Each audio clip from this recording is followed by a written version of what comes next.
Hello friends, welcome back to my channel. রিম্পির ভালো লাগে চ্যানেলে সকলকে জানাই স্বাগত, সকলকে জানি অনেক অনেক ভালোবাসা। এই ছোট্ট চ্যানেলটা সাবস্ক্রাইব করে যারা পাশে আছো তাদের জানাই অসংখ্য ধন্যবাদ। তো আজকে একটা নতুন ভিডিও নিয়ে এসেছি তোমাদের কাছে। তো আজকে একটা রেসিপি ভিডিও শেয়ার করছি। তো আজকে রেসিপি আর কি আমি যেভাবে ঘরোয়া পদ্ধতিতে আর কি একটু রেস্টুরেন্টের মতন করতে চাই, তো যেটা আর কি করে থাকি, তো চিলি চিকেন আমি যেভাবে করে থাকি সেটাই আর কি তোমাদের সাথে আজকে শেয়ার করবো। তো চলো দেখে নাও। এই দেখো, এখানে একটা মিক্সিং বলে একটা কাঁচা লঙ্কা, আদা, একটু রসুন নিয়ে নিয়েছি, আর ক্যাপসিকাম আর পেঁয়াজটা কিউব করে কেটেছি।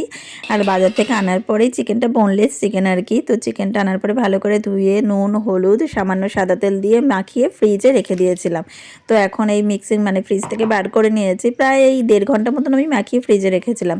তো তারপরে যেটা মিক্সিতে বেটেছি সেটা একটা ডিম আর কর্নফ্লাওয়ার দিয়ে ভালো করে মাখিয়ে নিয়েছি, আর অল্প একটু পেঁয়াজ কুচিও দিয়েছিলাম, যেহেতু অনেক সময় পকোড়াও খাওয়া হয়, তো যার জন্য তোমরা চাইলে পেঁয়াজটা স্কিপ করতে পারো। তো আমি একটু পেঁয়াজ কুচি দিয়েছি, আর দেখো সাদা তেল গরম করতে দিয়ে দিয়েছি। এবার ওই পকোড়াগুলো আর কি চিকেন যে ম্যারিনেট করে নিয়েছি সেগুলো আর কি ভেজে নিতে হবে। এটা অনেকেই জানো, তো তবুও যেহেতু আমি আর কি করেছি, আমার একটু মনে হলো যে তোমাদের সকলের সাথে একটু শেয়ার করতে পারি, তোমাদের ভালোও লাগতে পারে, তো যার জন্য আর কি শেয়ার করছি। তো চিকেনটাকে খুব লাল লাল করে ভালো করে ভেজে নিতে হবে, আর অবশ্যই কোটিংটা কিন্তু হালকা দেবে। আমি দেখো কিন্তু খুব ডিপ কোটিং দিইনি, চিলি চিকেনের কোটিংটা যদি একটু হালকা হয় তাহলেই ভালো লাগে। তো পকোড়াগুলো ভাজার পরে যে তেলটা ছিল আমি আর এক্সট্রা তেল অ্যাড করিনি, যেহেতু পকোড়া ভাজতে তো ভালোই তেল লেগেছে, শরীরের পক্ষে তেল তো খুব একটা ভালো না, তার জন্য সামান্য তেলেই আমি রান্না করার চেষ্টা করি। তো তেলের মধ্যে রসুনটা ফোড়ন দিয়ে তারপরে রসুনটা হালকা ভেজে ক্যাপসিকাম আর পেঁয়াজটা দিয়ে দিয়েছি। ক্যাপসিকাম আর পেঁয়াজটা কিউব করে কেটে নিয়েছিলাম, তো বেশ খানিকটা কাঁচা লঙ্কাও কুচি করে রেখেছিলাম। এখন এই মুহূর্তে কাঁচা লঙ্কাটাও দিয়ে দিয়েছি, বা দিয়ে খুব ভালো করে নাড়িয়ে চাড়িয়ে নিচ্ছি। আর হ্যাঁ, এর মধ্যে কিন্তু এই দেখো আমি এইখানে একটা বাটি যেটার মধ্যে আর কি মেখেছিলাম মাংসটার মধ্যেই হচ্ছে 1/2 চামচ আর কি সয়া সস, আর হচ্ছে বেশ খানিকটা টমেটো সস দিয়ে একটা জল দিয়ে, সামান্য একটুখানি জল দিয়ে একটা ভালো আর কি ব্যাটার মতন করে নিয়েছি। তো এখন এটাও দিয়ে দিয়েছি, আর অবশ্যই সয়া সস যেহেতু দেওয়া হচ্ছে ওই জন্য নুনটা খুব দেখে নুনটা দিতে হবে, নুনটা ভালো মতন বুঝে তারপরে নুনটা অ্যাড করতে হবে। তো এবার ওই সসগুলো দিয়ে একটু ভালো করে নাড়িয়ে চাড়িয়ে নিচ্ছি।